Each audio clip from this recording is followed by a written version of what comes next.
श्रीमद् भागवत महापुराण छठवां स्कंद 16वां 17वां अध्याय।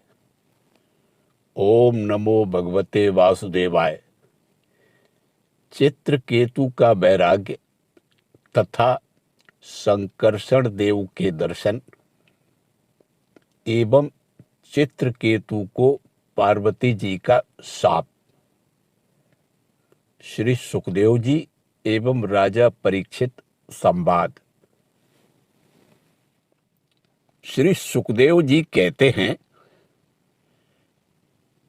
परीक्षित, तदंतर देवर्षि नारद ने मृत राजकुमार के जीवात्मा को शोकाकुल स्वजनों के सामने प्रत्यक्ष बुलाकर कहा।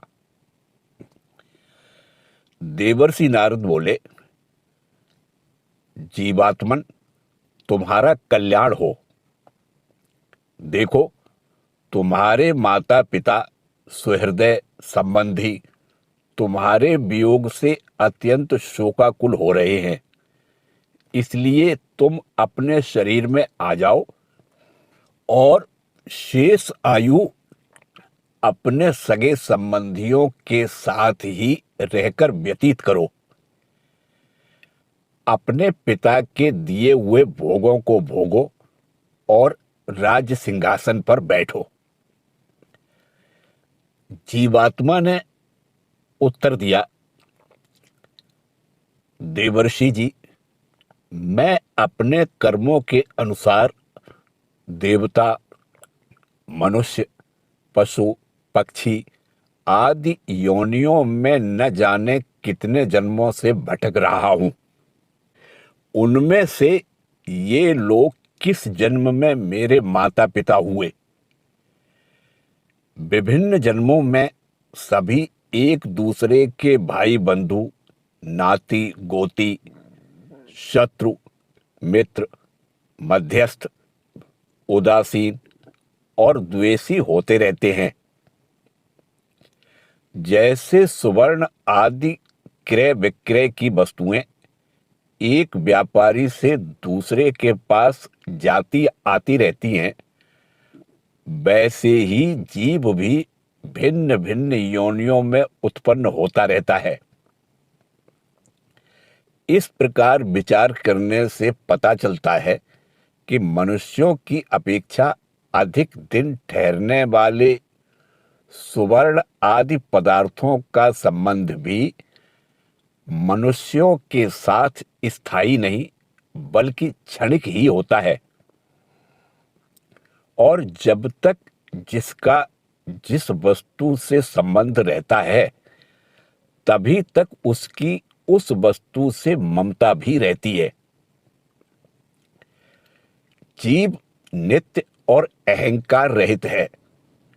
वह गर्भ में आकर जब तक जिस शरीर में रहता है तभी तक उस शरीर को अपना समझता है। यह जीव नित्य, अविनाशी, सूक्ष्म, सबका आश्रय और स्वयं प्रकाश है। इसमें स्वरूपतः जन्म मृत्यु आदि कुछ भी नहीं है।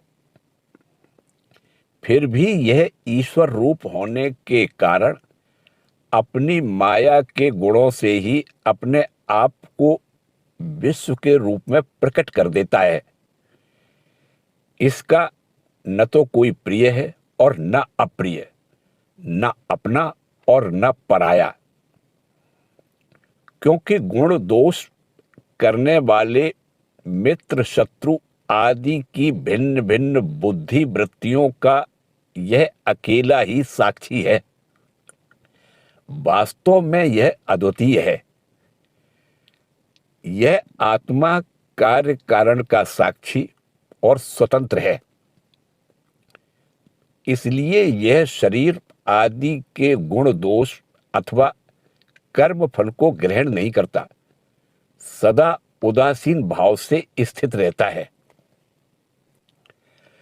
श्री सुखदेव जी कहते हैं, वह जीवात्मा इस प्रकार कहकर चला गया। उसके सगे संबंधी उसकी बात सुनकर अत्यंत विस्मित हुए। उनका स्नेह बंधन कट गया और उसके मरने का शोक भी जाता रहा। इसके बाद जाति वालों ने बालक की मृतदेह को ले जाकर तत्कालोचित संस्कार और और्ध्वदेहिक क्रियाएं पूर्ण की और उस दुस्तेज स्नेह को छोड़ दिया जिसके कारण शोक, मोह, भय और दुख की प्राप्ति होती है। परीक्षित, जिन रानियों ने बच्चे को विष दिया था वे बाल हत्या के कारण श्रीहीन हो गई थी और लज्जा के मारे आंख तक नहीं उठा सकती थी। उन्होंने अंगिरा ऋषि के उपदेश को याद करके यमुना नदी के तट पर ब्राह्मणों के आदेशानुसार बाल हत्या का प्रायश्चित किया। परीक्षित, इस प्रकार अंगिरा और नारद जी के उपदेश से विवेक बुद्धि जागृत हो जाने के कारण राजा चित्रकेतु घर गृहस्थी के अंधेरे कुएं से उसी प्रकार बाहर निकल पड़े जैसे कोई हाथी तालाब के कीचड़ से निकल आए। उन्होंने यमुना जी में विधि पूर्वक स्नान करके तर्पण आदि धार्मिक क्रियाएं की। तदंतर संयत इंद्रिय और मौन होकर उन्होंने देवर्षि नारद और महर्षि अंगिरा के चरणों की वंदना की। भगवान नारद ने देखा कि चित्रकेतु जितेंद्रिय, भगवत भक्त और शरणागत है, अतः उन्होंने बहुत प्रसन्न होकर उन्हें इस विद्या का उपदेश किया। देवर्षि नारद ने यूं उपदेश किया। ओंकार स्वरूप भगवान, आप वासुदेव, प्रद्युम्न, अनिरुद्ध और संकर्षण के रूप में क्रमशः चित्त, बुद्धि, मन और अहंकार के अधिष्ठाता हैं। मैं आपके इस चतुर्व्यूह रूप का बार बार नमस्कार पूर्वक ध्यान करता हूं। आप विशुद्ध विज्ञान स्वरूप हैं। आपकी मूर्ति परमानंदमयी है। आप अपने स्वरूप भूत आनंद में ही मगन और परम शांत हैं। द्वैत दृष्टि आपको छू तक नहीं सकती। मैं आपको नमस्कार करता हूं। अपने स्वरूप भूत आनंद की अनुभूति से ही आपने माया जनित राग, द्वेष आदि दोषों का तिरस्कार कर रखा है। मैं आपको नमस्कार करता हूं। आप सबकी समस्त इंद्रियों के प्रेरक, परम महान और विराट स्वरूप है। मैं आपको नमस्कार करता हूं। मन सहित वाणी आप तक न पहुंचकर बीच से ही लौट आती है। उसके उपरत हो जाने पर जो अद्वितीय, नाम रूप रहित, चेतन मात्र और कार्य कारण से परे की वस्तु रह जाती है, वह हमारी रक्षा करे। यह कार्य कारण रूप जगत जिनसे उत्पन्न होता है, जिनमें स्थित है और जिनमें लीन होता है, तथा जो मिट्टी की वस्तुओं में व्याप्त मृत्तिका के समान सब में ओतप्रोत है, उस परम ब्रह्म स्वरूप आपको मैं नमस्कार करता हूं। यद्यपि आप आकाश के समान बाहर भीतर एक रस व्याप्त हैं, तथापि आपको मन, बुद्धि और ज्ञानेंद्रियां अपनी ज्ञान शक्ति से नहीं जान सकती और प्राण तथा कर्मेंद्रियां अपनी क्रिया रूप शक्ति दृष्टि से स्पर्श भी नहीं कर सकती। मैं आपको नमस्कार करता हूं।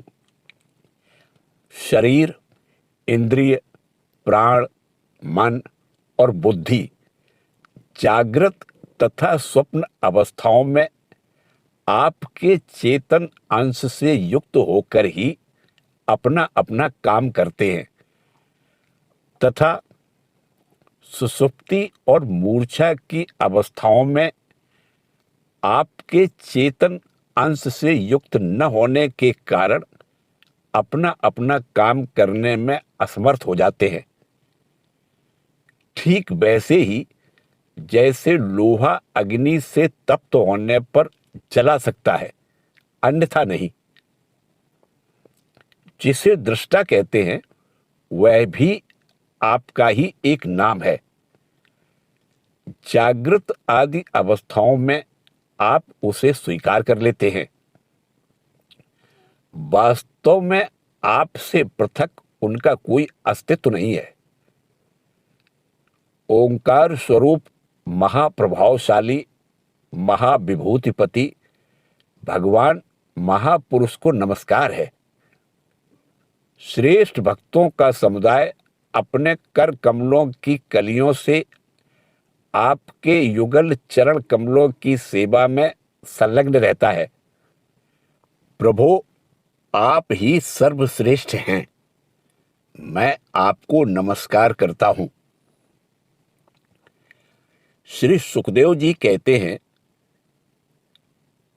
परीक्षित, देवर्षि नारद अपने शरणागत भक्त चित्रकेतु को इस विद्या का उपदेश करके महर्षि अंगिरा के साथ ब्रह्मलोक को चले गए।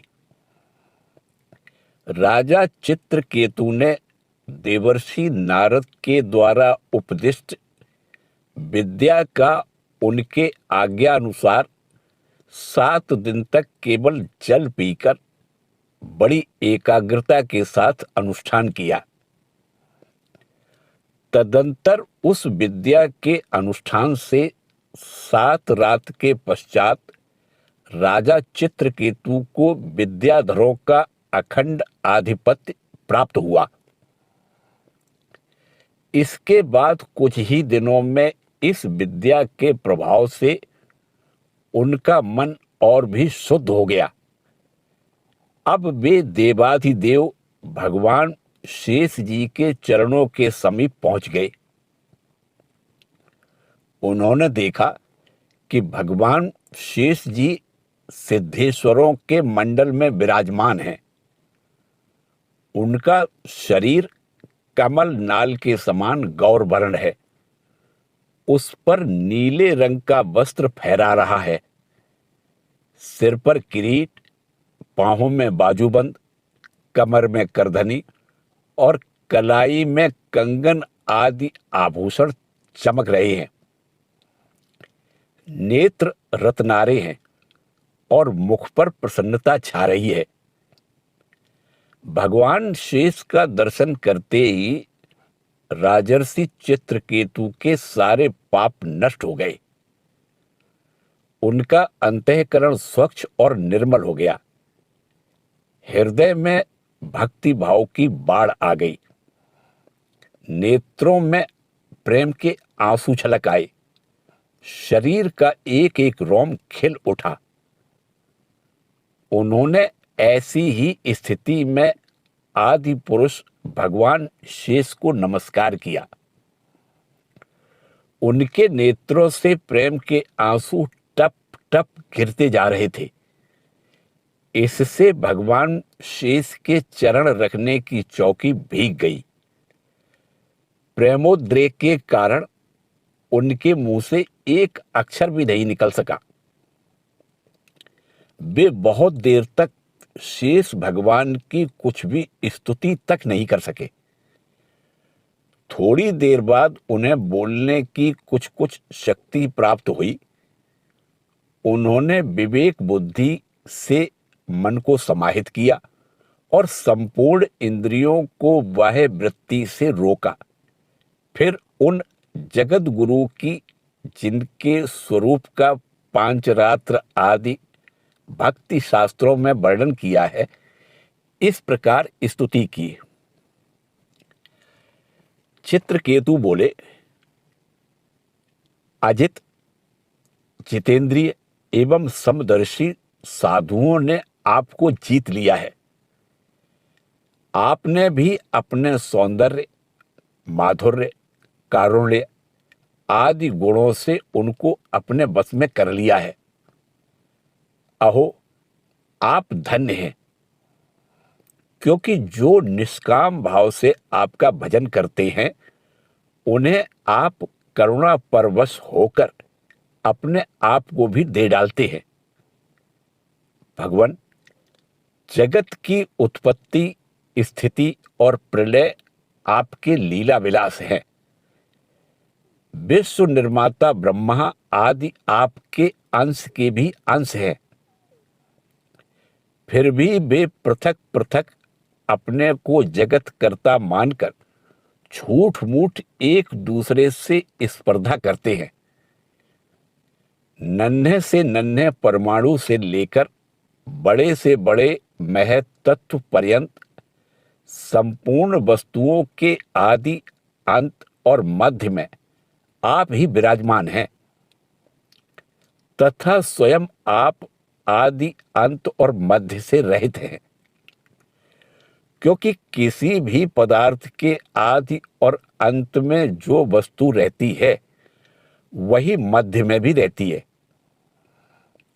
यह ब्रह्मांड कोश जो पृथ्वी आदि एक से एक 10 गुने 7 आवरणों से घिरा हुआ है, अपने ही समान दूसरे करोड़ों ब्रह्मांडों के सहित आप में एक परमाणु के समान रहता है, और फिर भी उसे आपकी सीमा का पता नहीं है। इसलिए आप अनंत हैं।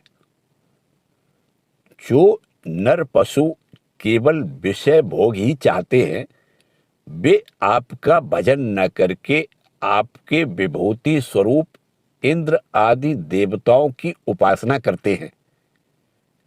प्रभो, जैसे राजकुल का नाश होने के पश्चात उसके अनुयायियों की जीविका भी जाती रहती है, वैसे ही क्षुद्र उपास्य देवों का नाश होने पर उनके दिए हुए भोग भी नष्ट हो जाते हैं। परमात्मन, आप ज्ञान स्वरूप और निर्गुण हैं, इसलिए आपके प्रति की हुई सकाम भावना भी अन्यान्य कर्मों के समान जन्म मृत्यु रूप फल देने वाली नहीं होती। जैसे भुने हुए बीजों से अंकुर नहीं उगते। क्योंकि जीव को जो सुख दुख आदि द्वंद्व प्राप्त होते हैं वे सत्वादि गुणों से ही होते हैं, निर्गुण से नहीं। हे अजित, जिस समय आपने विशुद्ध भागवत धर्म का उपदेश किया था उसी समय आपने सबको जीत लिया।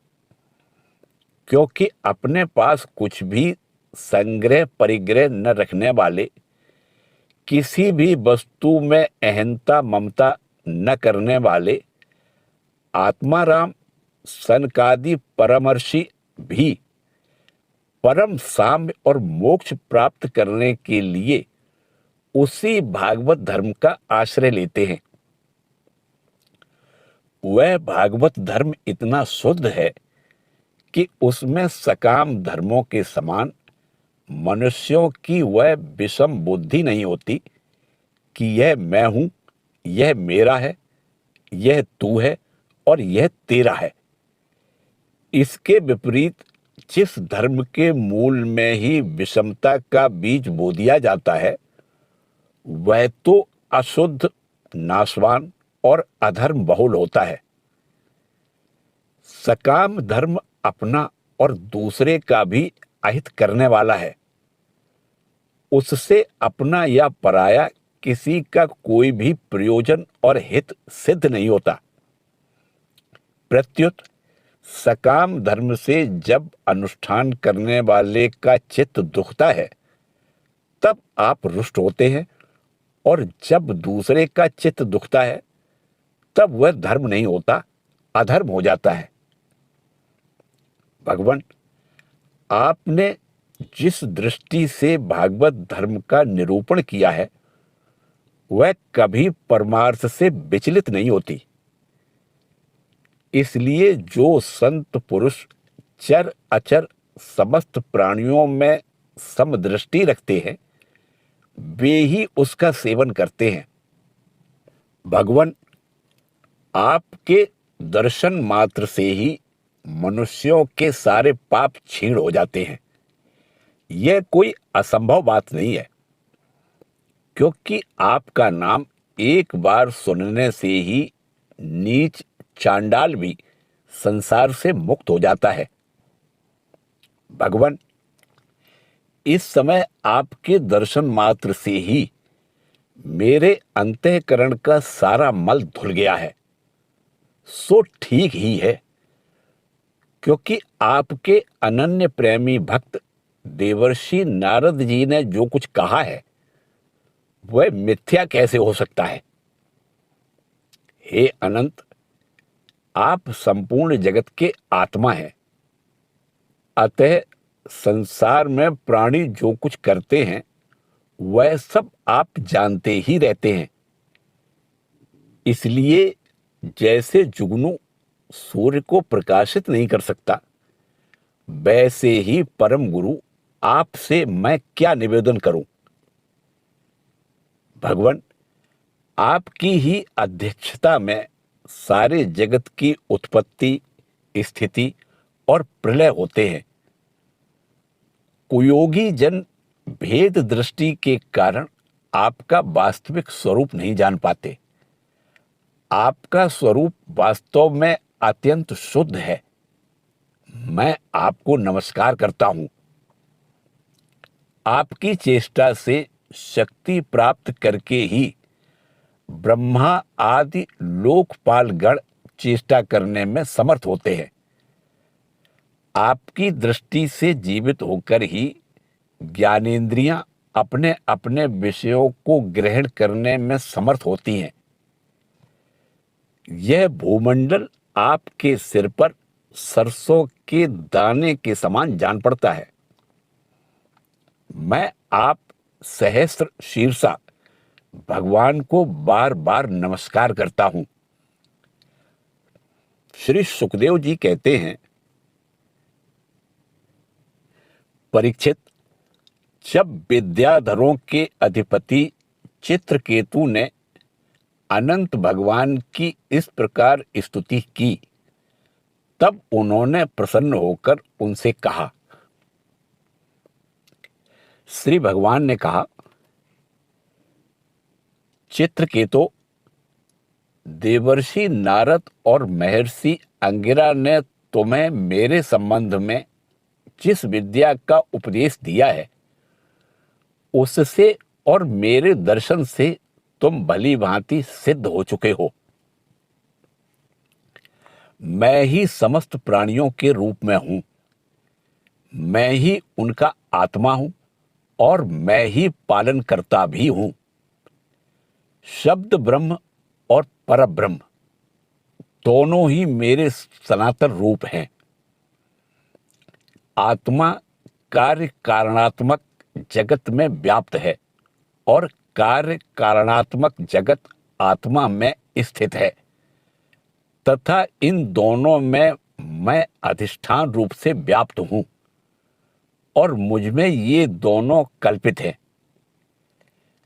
जैसे स्वप्न में सोया हुआ पुरुष स्वप्रांतर होने पर संपूर्ण जगत को अपने में ही देखता है और स्वप्नांतर टूट जाने पर स्वप्न में ही जागता है तथा अपने को संसार के एक कोने में स्थित देखता है, परंतु वास्तव में वह भी स्वप्न ही है। वैसे ही जीव की जागृत आदि अवस्थाएं परमेश्वर की ही माया है। यूं जानकर सबके साक्षी मायातीत परमात्मा का ही स्मरण करना चाहिए। सोया हुआ पुरुष जिसकी सहायता से अपनी निद्रा और उसके अतीन्द्रिय सुख का अनुभव करता है, वह ब्रह्म मैं ही हूं। उसे तुम अपनी आत्मा समझो। पुरुष निद्रा और जागृति इन दोनों अवस्थाओं का अनुभव करने वाला है। वह उन अवस्थाओं में अनुगत होने पर भी वास्तव में उनसे पृथक है। वह सब अवस्थाओं में रहने वाला अखंड एक रस ज्ञान ही ब्रह्म है, वही परब्रह्म है। जब जीव मेरे स्वरूप को भूल जाता है, तब वह अपने को अलग मान बैठता है। इसी से उसे संसार के चक्कर में पड़ना पड़ता है और जन्म पर जन्म तथा मृत्यु पर मृत्यु प्राप्त होती है। यह मनुष्य योनि ज्ञान और विज्ञान का मूल स्रोत है। जो इसे पाकर भी अपने आत्मस्वरूप परमात्मा को नहीं जान लेता, उसे कहीं किसी भी योनि में शांति नहीं मिल सकती। राजन, सांसारिक सुख के लिए जो चेष्टाएं की जाती हैं, उनमें श्रम है, क्लेश है, और जिस परम सुख के उद्देश्य से वे की जाती हैं, उसके ठीक विपरीत परम दुख देती हैं। किंतु कर्मों से निवृत्त हो जाने में किसी प्रकार का भय नहीं है। यह सोचकर बुद्धिमान पुरुष को चाहिए कि किसी प्रकार के कर्म अथवा उनके फलों का संकल्प न करे। जगत के सभी स्त्री पुरुष इसलिए कर्म करते हैं कि उन्हें सुख मिले और उनका दुखों से पिंड छूटे, परंतु उन कर्मों से न तो उनका दुख दूर होता है और न उन्हें सुख की ही प्राप्ति होती है। जो मनुष्य अपने को बहुत बड़ा बुद्धिमान मानकर कर्म के पचड़ों में पड़े हुए हैं, उनको विपरीत फल मिलता है। यह बात समझ लेनी चाहिए। साथ ही यह भी जान लेना चाहिए कि आत्मा का स्वरूप अत्यंत सूक्ष्म है। जागृत, स्वप्न, सुषुप्ति, इन तीनों अवस्थाओं तथा इनके अभिमानियों से विलक्षण है। यह जानकर इस लोक में देखे और परलोक के सुने हुए विषय भोगों से विवेक बुद्धि के द्वारा अपना पिंड छुड़ा ले और ज्ञान तथा विज्ञान से ही संतुष्ट रहकर मेरा भक्त हो जाए। जो लोग योग मार्ग का तत्व समझने में निपुण हैं, उनको भली भांति समझ लेना चाहिए कि जीव का सबसे बड़ा स्वार्थ और परमार्थ केवल इतना ही है कि वह ब्रह्म और आत्मा की एकता का अनुभव कर ले। राजन, यदि तुम मेरे इस उपदेश को सावधान होकर श्रद्धा भाव से धारण करोगे, तो ज्ञान एवं विज्ञान से संपन्न होकर शीघ्र ही सिद्ध हो जाओगे। श्री सुखदेव जी कहते हैं, राजन, जगत गुरु विश्वात्मा भगवान श्री हरि चित्रकेतु को इस प्रकार समझा बुझाकर उनके सामने ही वहां से अंतर्धान हो गए। श्री सुखदेव जी कहते हैं, परीक्षित, विद्याधर चित्रकेतु जिस दिशा में भगवान शंकरषण अंतर्धान हुए थे, उसे नमस्कार करके आकाश मार्ग से स्वच्छंद विचरने लगे। महायोगी चित्रकेतु करोड़ों वर्षों तक सब प्रकार के संकल्पों को पूर्ण करने वाली सुमेरु पर्वत की घाटियों में विहार करते रहे। उनके शरीर का बल और इंद्रियों की शक्ति अक्षुण्ण रही। बड़े बड़े मुनि, सिद्ध, चारण उनकी स्तुति करते रहते। उनकी प्रेरणा से विद्याधरों की स्त्रियां उनके पास सर्वशक्तिमान भगवान के गुण और लीलाओं का गान करती रहती। एक दिन चित्रकेतु भगवान के दिए हुए तेजोमय विमान पर सवार होकर कहीं जा रहे थे। इसी समय उन्होंने देखा कि भगवान शंकर बड़े बड़े मुनियों की सभा में सिद्ध चारणों के बीच बैठे हुए हैं और साथ ही भगवती पार्वती को अपनी गोद में बैठाकर एक हाथ से उन्हें आलिंगन किए हुए हैं। यह देखकर चित्रकेतु विमान पर चढ़े हुए ही उनके पास चले गए और भगवती पार्वती को सुना सुनाकर जोर से हंसने और कहने लगे। चित्रकेतु बोले, अहो, ये सारे जगत के धर्म शिक्षक और गुरुदेव हैं। ये समस्त प्राणियों में श्रेष्ठ हैं। इनकी यह दशा है कि भरी सभा में अपनी पत्नी को शरीर से चिपका कर बैठे हुए हैं। जटाधारी, बहुत बड़े तपस्वी और ब्रह्मवादियों के सभापति होकर भी साधारण पुरुष के समान निर्लज्जता से गोद में स्त्री लेकर बैठे हैं। प्रायः साधारण पुरुष भी एकांत में ही स्त्रियों के साथ उठते बैठते हैं, परंतु इतने बड़े व्रतधारी होकर भी उसे भरी सभा में लिए बैठे हैं। श्री सुखदेव जी कहते हैं, परीक्षित, भगवान शंकर की बुद्धि अगाध है। चित्रकेतु का कटाक्ष सुनकर वे हंसने लगे, कुछ भी बोले नहीं। उस सभा में बैठे हुए उनके अनुयायी सदस्य भी चुप रहे। चित्रकेतु को भगवान शंकर का प्रभाव नहीं मालूम था।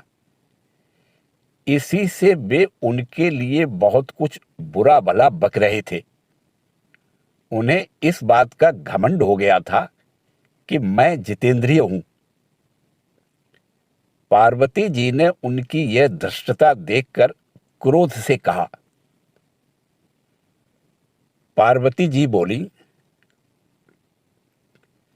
अहो, हम जैसे दुष्ट और निर्लज्जों का दंड के बल पर शासन एवं तिरस्कार करने वाला प्रभु इस संसार में यही है क्या?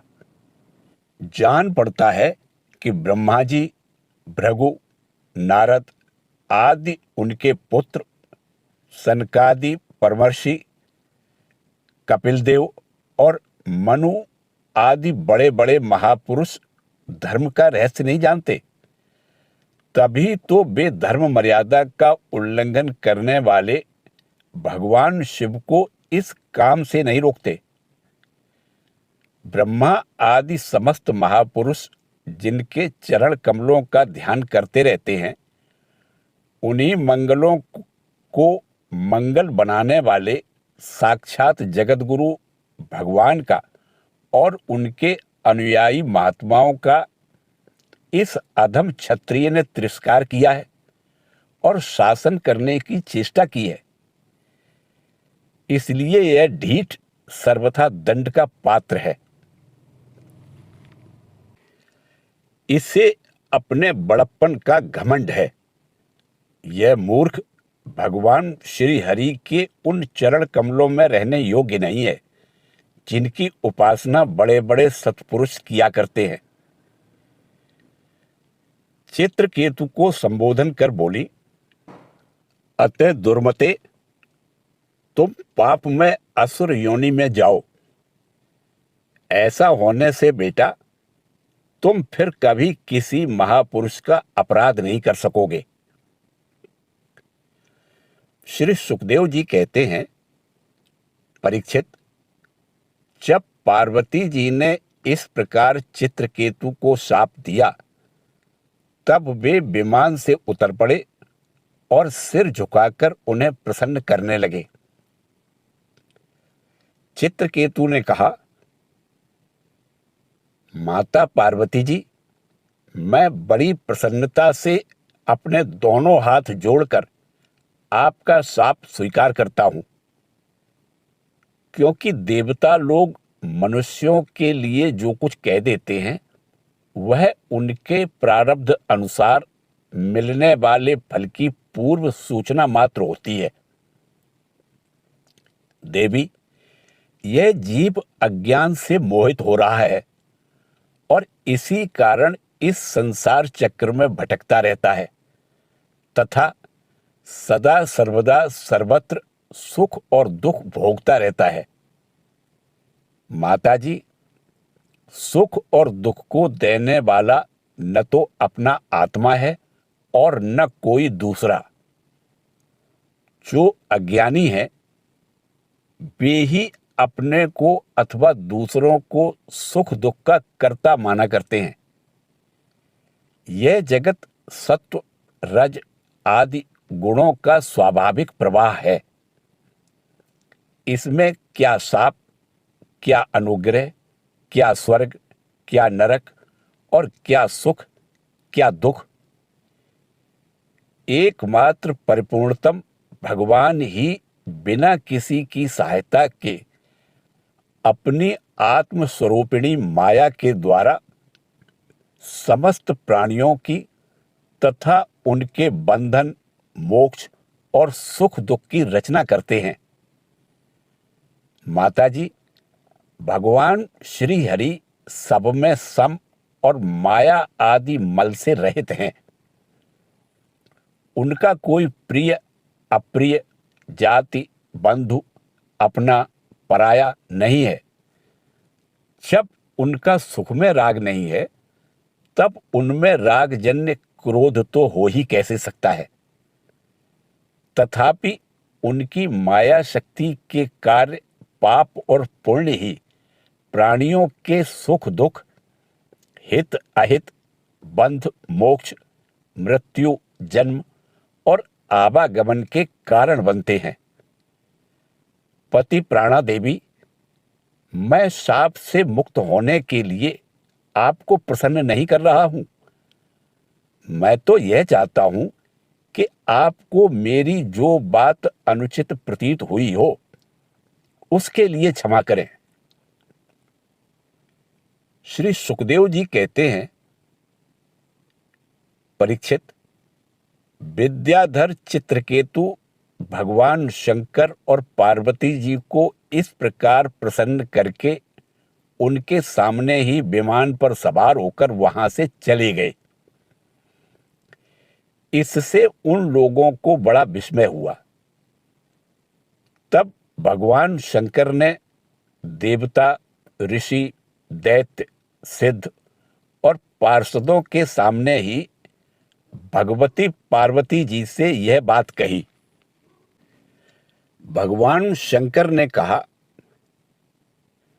सुंदरी, दिव्य लीला बिहारी भगवान के निष्प्रह और उदार हृदय दासानुदासों की महिमा तुमने अपनी आंखों देख ली।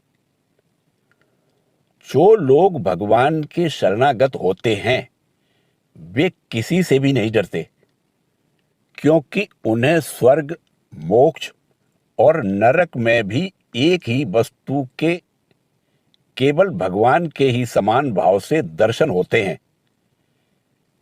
जीवों को भगवान की लीला से ही देह का संयोग होने के कारण सुख दुख, जन्म मरण और शाप अनुग्रह आदि द्वंद्व प्राप्त होते हैं। जैसे स्वप्न में भेद भ्रम से सुख दुख आदि की प्रतीति होती है और जागृत अवस्था में भ्रमवश माला में ही सर्प बुद्धि हो जाती है, वैसे ही मनुष्य अज्ञानवश आत्मा में देवता, मनुष्य आदि का भेद तथा गुण दोष आदि की कल्पना कर लेता है। जिनके पास ज्ञान तथा वैराग्य का बल है और जो भगवान वासुदेव के चरणों में भक्तिभाव रखते हैं, उनके लिए इस जगत में ऐसी कोई भी वस्तु नहीं है जिसे वे हे या उपादेय समझकर राग द्वेष करें। मैं, ब्रह्मा जी, सनकादि, नारद, ब्रह्मा जी के पुत्र भृगु आदि मुनि और बड़े बड़े देवता कोई भी भगवान की लीला का रहस्य नहीं जान पाते। ऐसी अवस्था में जो उनके नन्हे से नन्हे अंश हैं और अपने को उनसे अलग ईश्वर मान बैठे हैं, वे उनके स्वरूप को जान ही कैसे सकते हैं। भगवान को न कोई प्रिय है और न अप्रिय, उनका न कोई अपना है और न पराया। वे सभी प्राणियों के आत्मा हैं, इसलिए सभी प्राणियों के प्रियतम है। प्रिय, यह परम भाग्यवान चित्रकेतु उन्हीं का प्रिय अनुचर, शांत एवं समदर्शी है और मैं भी भगवान श्री हरि का ही प्रिय हूं। इसलिए तुम्हें भगवान के प्यारे भक्त, शांत, समदर्शी, महात्मा पुरुषों के संबंध में किसी प्रकार का आश्चर्य नहीं करना चाहिए। श्री सुखदेव जी कहते हैं, परीक्षित, भगवान शंकर का यह भाषण सुनकर भगवती पार्वती की चित्तवृत्ति शांत हो गई और उनका विस्मय जाता रहा। भगवान के परम प्रेमी भक्त चित्रकेतु भी भगवती पार्वती को बदले में शाप दे सकते थे, परंतु उन्होंने उन्हें शाप न देकर उनका शाप सिर पर चढ़ा लिया। यही साधु पुरुष का लक्षण है। यही विद्याधर चित्रकेतु दानव योनि का आश्रय लेकर त्वष्टा के दक्षिणाग्नि से पैदा हुए। वहां इनका नाम वृत्रासुर हुआ और वहां भी ये भगवत स्वरूप के ज्ञान एवं भक्ति से परिपूर्ण ही रहे। तुमने मुझसे पूछा था कि वृत्रासुर का दैत्य योनि में जन्म क्यों हुआ और उसे भगवान की ऐसी भक्ति कैसे प्राप्त हुई। उसका पूरा पूरा विवरण मैंने तुम्हें सुना दिया। महात्मा चित्रकेतु का यह पवित्र इतिहास केवल उनका ही नहीं, समस्त विष्णु भक्तों का महात्म्य है। इसे जो सुनता है वह समस्त बंधनों से मुक्त हो जाता है। जो पुरुष प्रातः काल उठकर मौन रहकर श्रद्धा के साथ भगवान का स्मरण करते हुए इस इतिहास का पाठ करता है, उसे परम गति की प्राप्ति होती है। ओम नमो भगवते वासुदेवाय।